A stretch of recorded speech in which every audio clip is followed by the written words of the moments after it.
Bismillahirrahmanirrahim. Assalamu alaikum.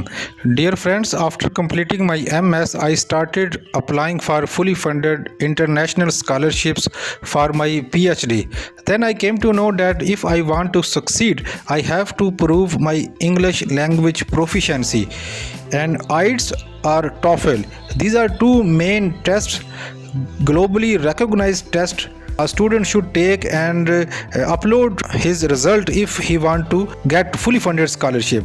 In 2017 there was a HEC program about GRE preparation and I was selected in this program. Then at that time I thought that TOEFL is much similar to GRE. Then I decided to took TOEFL and but I could not get my required score, unfortunately, or you can say that due to lack of preparation.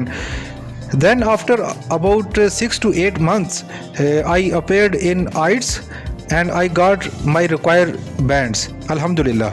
So I can say that I have experience of both of these tests. In this video I will share my experience with all of you so you can decide which test you should do. तो IELTS भी दिया, TOEFL भी दिया और इसका experience भी है, तो ये वीडियो आप लास्ट तक लाजमी देखिएगा और I hope it will be very useful and helpful video. IELTS basically दो टाइप्स के होते हैं, IELTS general and IELTS academic. IELTS academic is for students. TOEFL की भी 2-3 टाइप्स हैं, TOEFL पेपर बेस्ड टेस्ट भी होता है और TOEFL इंटरनेट बेस्ड टेस्ट भी है।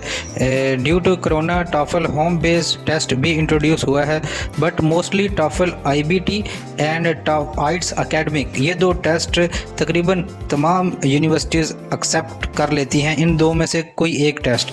So I am not going to explain each and everything in this video. We can differentiate about this test. First of all, conducting body, British Council, AEO, Australian Education Office, IDP.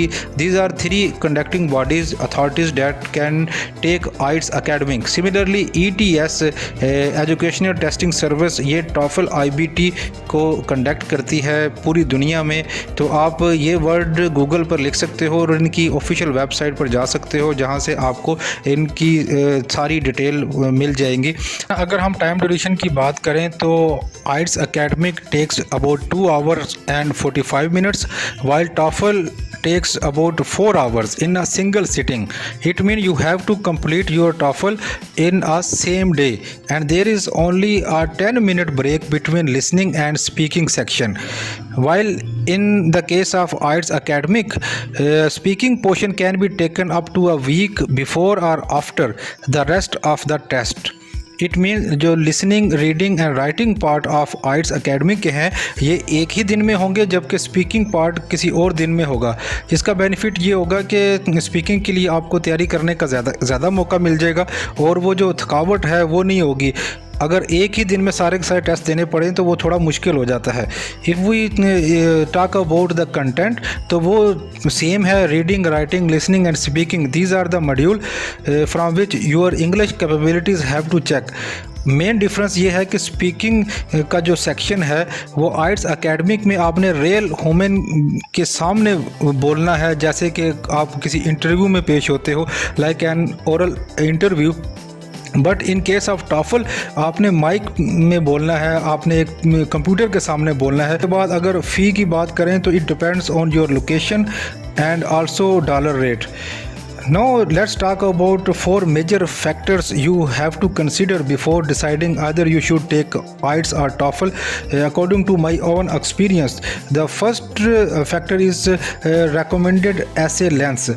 essay length जो आपने writing करनी होती है ये writing part में, तो उसमें जो मेन चीज़ तो हमें पता चल गया कि IELTS जो है वो पेपर बेस्ड टेस्ट है, जबकि TOEFL कंप्यूटर बेस्ड टेस्ट है। इट मीन ऐसे में आपको टाइप करना पड़ेगा। If your typing speed is not very good, I will recommend कि आप IELTS दें। और इसके साथ साथ TOEFL में जो रेकमेंडेड जो वर्ड्स होते हैं काउंट वो 500 हैं। आपने 50 मिनट में 500 वर्ड्स एटलीस्ट लिखने हैं, जबकि आइट्स में क्या है, आइट्स में 1 घंटे में आपने 400 वर्ड लिखने हैं। तो दूसरा जो फैक्टर है वो ये है कि टॉफल में जो क्वेश्चंस हैं वो मल्टीपल चॉइस के हैं। इसमें 4 ऑप्शन होते हैं, इनमें से एक को आपने चूज़ करना है।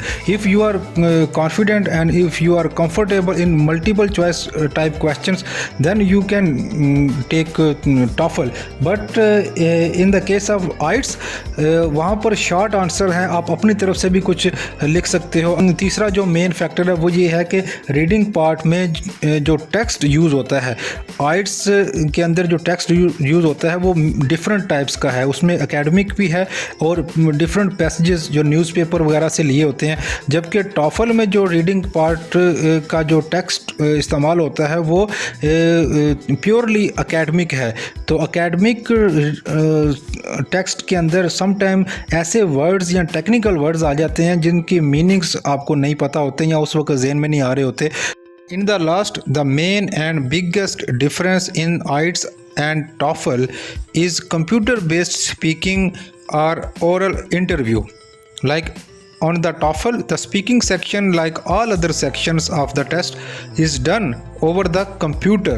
You will hear recorded questions and speak into a microphone to give your answer. But in the case of IELTS, you will actually be having a conversation with a real human. So it's up to you. अगर आप computer से बात करने में hesitation feel नहीं करते तो आपको टॉफल देना चाहिए। अगर आप ये समझते हो कि ओरल इंटरव्यू ज़्यादा इजी है तो आपको आइट्स देना चाहिए। These are the 4 factors according to my experience. अब इट्स अप टू